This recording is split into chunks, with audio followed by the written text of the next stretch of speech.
So mga sangkay, viral po ngayon si FL Liza Marcos. Kumakalat po mga sangkay ito ngayon sa Pilipinas at marami na po ang nakapag-repost. Ano nga bang mayroon mga sangkay? Tingnan po natin.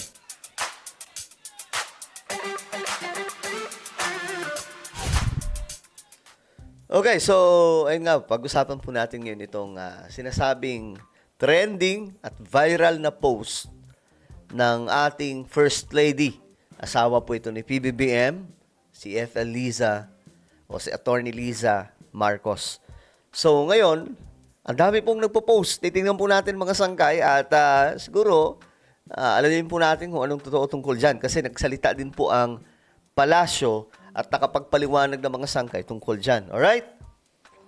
Anyway, bago tayo magsimula, guys, sa mga hindi pa po dyan nakakapag-subscribe, subscribe nyo na po yung ating YouTube channel para lagi po yung updated sa mga komentaryo po natin, sa mga opinion natin, sa mga vlog po natin.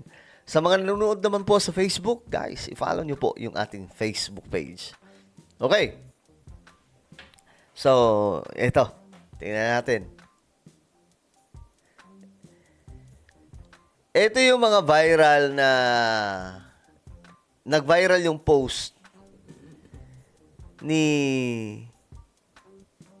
Attorney Liza. Ayan po. Ito yon. Happy Monday everyone. Excited to start my birthday. Ayan. Mahaba-haba din pala. Kasi maiksi lang yung nakita ko nakaraan mga sangkay. Actually, nakita ko to nakaraan pa. Pero wala lang. Parang binabayaan ko lang mga sangkay. Pero naging issue na pala ito sa iba mga sangkay. Ayan, Mother Nature is currently inside people's houses. Isa sa mga madaming komento ng mga netizens sa post ni First Lady Liza Marcos. Ikaw, anong take mo dito? Happy din ba ang Monday mo? Kasi nung Monday mga sangkay, nagkaroon po ng malakas sa pagbahal, di ba? Malala po talaga. As in, actually, hanggang ngayon mga sangkay, ganoon naman po ang nangyayari sa Metro Manila. Panay po baha. Nainis sila kasi ito daw po yung post. Happy Monday everyone. Excited daw po to start my birthday. Sabi po ni Attorney Liza. Tapos nakalagay pa dito, just me and Mother Nature. Time to slow down, recharge and enjoy the quiet. Stay safe and dry, everyone. May nakalagay pa lang, stay safe eh. Ewan ko Well, tingnan natin. Kasi, ako, pag tinignan ko itong post na to, parang, wala naman, okay naman. Parang nag-express lang naman siya na tawag dito, magbe-birthday siya. Pero sa dulo, may nakalagay naman dito mga sangkay na stay safe and dry, everyone. Kasi maulan nga po. Ito yung mga nag-post. From Voice of Filipino, baha na ang Metro Manila. Ito ang post ni Liza Marcos. Ito lang ang pinakita. Dapat pinakita yung buo. Sobrang trending na. Ang dami nag-post. Ito, Malacanang sinagot ang pambabati ko sa birthday post ni Liza Marcos. Ito. Malacanang nagpaliwanag sa birthday post ni First Lady Liza Marcos. Ito. Ito naman yung pasabog ni Harry Roque na, ewan ko, kailan po ito babalik sa Pilipinas. Kasi parang nagpaparamdam po na babalik daw at willing na daw po siyang mapunta din po sa loob. Kagaya po ng nangyari kay Marcoleta. Baha na ang Metro Manila, birthday post pa rin. Umani ng reaksyon ng social media post na may kaugnayan kay FL Liza Marcos matapos itong punain ni Attorney Harry Roque. Sa gitna umano ng matinding pagbaha. Ayan, sabi kasi ni Harry Roque dito, baha na buong Metro Manila. Birthday mo pa rin ang post? Pero ito lang kasi yung pinost nila. Happy Monday everyone. Excited to start my birthday. Ito lang yung post nila eh. dapat binuo nila. Kasi yung buo, mga sangkay, meron palang ano, ito. Ito, hindi ko pinagtatanggol si F. Elisa dito. Pero, kumbaga, sabi ko nga sa inyo, neutral po tayo eh. Ano tayo eh? Tawag dito, hindi po tayo tulad ng iba na masyadong panatiko. Magdakita lamang po natin na tama naman pala to eh. Wala naman pala tong problema. Hindi sabihin natin walang problema. Kung may problema, hindi sabihin natin may problema. Di ba ganun lang naman yun eh. Eto, tingin ko dito, ang problema ng mga nagre-post, ang ipinost nila ay ito lang. Yan. Ito oh. Happy Monday everyone. Excited to start my birthday sa Patikalye. Ito lang mga sangkay. Pero hindi nila pinost ito. No makeup, no hairspray, no terno, no heels, no speeches, no official photos, no meetings, no schedule, no stress. Just me and Mother Nature. Time to slow down. Ito, stay safe and dry everyone. Hindi nila pinost yun. Sana isinama nyo lahat kasi yan ang problema sa Pilipinas eh.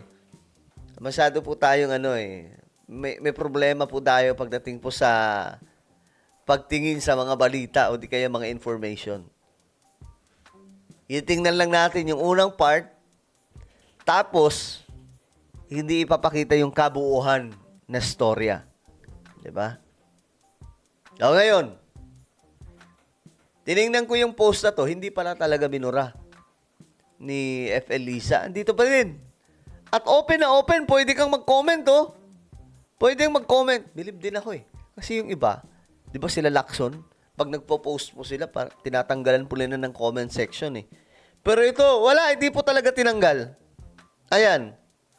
Ang daming komentong hindi magaganda. Hindi po tinanggal ni F. Elisa. Dito pa rin. Okay, bahala ka dyan. Mag-comment ka dyan. It's up to you. Parang ganun eh, no?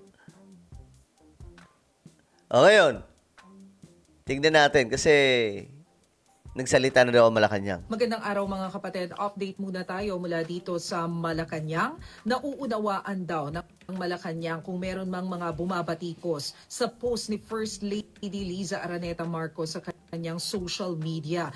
Nangyari kasi yung pagpo-post na ito habang kasagsagan ng nararanasang terrible traffic at yung matitinding pagbaha sa iba't ibang lugar ng Metro Manila.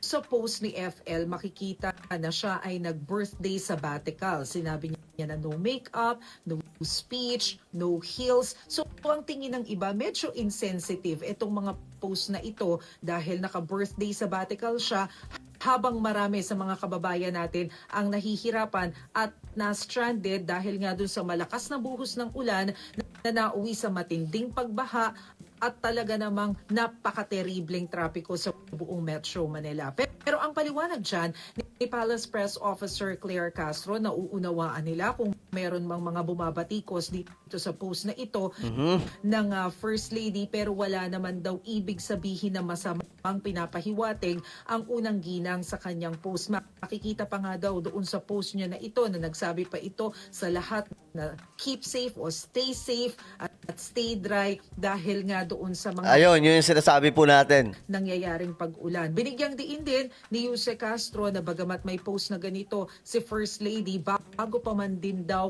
ma-experience ng ating mga kababayan yung masamang panahon, ay nakapagbigay na rin naman daw ito ng assistance sa ating mga kababayan at ilang mga programa na rin naman ang kanyang naipatupad, kabilang na nga dyan yung Love for All program. Gayunman, para daw doon sa mga na-offend o sumama ang loob dahil daw sa post na ito ay ginagalang daw nila o ng Malacanang yung kanilang mga opinyon. Sa ngayon, hindi daw pa nakakapag-celebrate ng kanyang kaarawan si First Lady dahil punong-puno nga yung kanyang schedule, pero sinabi muli ng Malacanang na wala naman daw ipinapahiwatig na masama ang unang ginang sa post na ito. At yan muna ang Okay, so yan po paliwanag mga sangkay. I hope na malinaw po sa ating lahat. No, pero ano po ang inyong opinion? Sige nga, may mga DDS, di ba? May mga DDS, may mga Marcos loyalist, may mga dilawan. Ano ang inyong opinion tungkol po sa post ni FL Liza Araneta Marcos? I-comment lamang po ang inyong mga saloobin. Alright?